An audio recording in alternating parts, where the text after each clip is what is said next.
जाऊ बांधवांनो, सध्या आपण पाथरी या शहरामध्ये आहोत आणि पाथरीमध्ये नाविन्यपूर्ण उपक्रम सर्व मराठा सेवकांनी राबवलेले आहेत. संघर्षयोद्धे मनोजदादा जरांगे पाटील यांच्या वाढदिवसाच्या निमित्तानं काय उपक्रम राबवले गेले आहेत ते आपण जाणून घेऊया.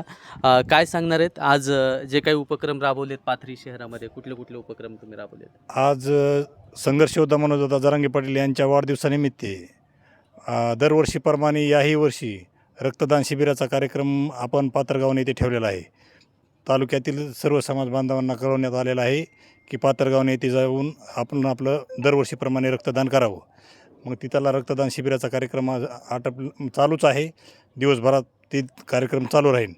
नंतर पाथरीमध्ये अण्णाभाऊ साठे यांच्या जयंतीनिमित्त सर्व जे काही फळवाटपाचं कार्यक्रमाचं नियोजन होतं त्या टीमनं अण्णाभाऊ साठे यांच्या पुतळ्यास अभिवादन केलेलं आहे पुष्पहार घालून.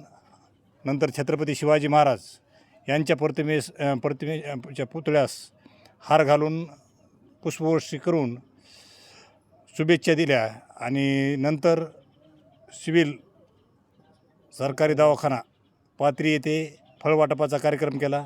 तसेच वृद्धाश्रम पाथरीतील इथे पण वरदांना फळ वाटण्याचा कार्यक्रम केलेला आहे.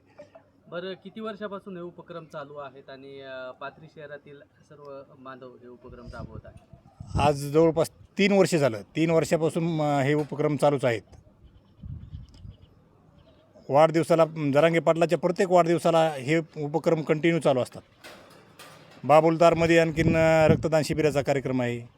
म्हणजे ग्रामीण भागामध्ये 2 ठिकाणी रक्तदानाचा कार्यक्रम चालू आहे. इथं फळवाटपाचा कार्यक्रम आहे आणि ह्याला कासापूरला एक चालू आहे. कासापुरीमध्ये पण हो. आणि बाकी काय सांगणार सगळे मिळून पाटलांना आज पाटलांच्या वाढदिवसानिमित्त एवढं सांगू इच्छितो की पाटलांनं स्वतःच्या तब्येतीची काळजी घ्यावी. आणि ह्या सर्व समाज बांधवाच्या वतीनं आता आपण पाहिलं वयोवृद्ध सगळी वडीलधारी मंडळी होती. ह्या वडीलधाऱ्या मंडळींना पण असं वाटतं की पाटलांना आंदोलन जरी केलं तर पाटलाचं आयुष्य उदंड लावावं.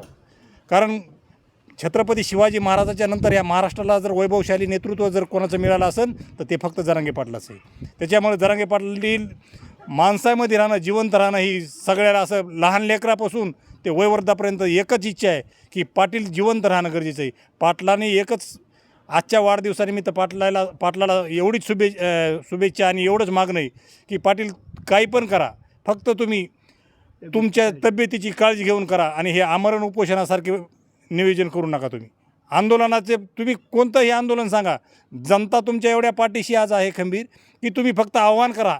तुम्ही घरी बसून आव्हान करा नुसतं. म्हणजे बाकीच्या नेत्यासारखं तुमचा पाटील कार्यक्रम नाही.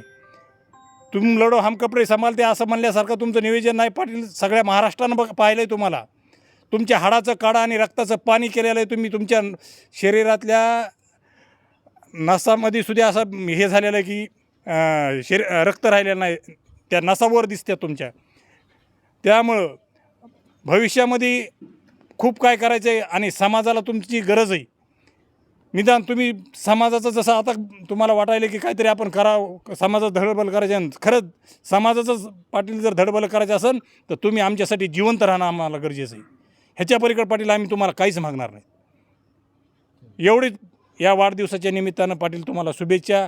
तुम्हाला या वाढदिवसाच्या निमित्तानं खूप खूप शुभेच्छा देतो. आई जगदंबेच्या चरणी प्रार्थना करतो की पाटलाला उदंड आयुष्य लाभू दे आणि आमच्या सर्वांचं उरलेलं आयुष्य पण पाटलाला जाओ. आणि एवढी एक घोषणा देतो, लढेंगे जितेंगे हम सब जरांगे, लढेंगे जितेंगे हम सब जरांगे. जरांगे पाटील तुम आगे बढ़ो, हम तुम्हारे साथ हैं, जरांगे पाटील तुम आगे बढ़ो. हम तुम्हारे साथ हैं. छत्रपती शिवाजी महाराज की जय, धर्मवीर संभाजी महाराज की जय, राष्ट्रमाता राजमाता जिजाऊ माँसाहेब की जय. लोकशाही अण्णाभाऊ साठेंचा विजय असो. डॉक्टर बाबासाहेब आंबेडकरांचा विजय असो, डॉक्टर बाबासाहेब आंबेडकरांचा विजय असो.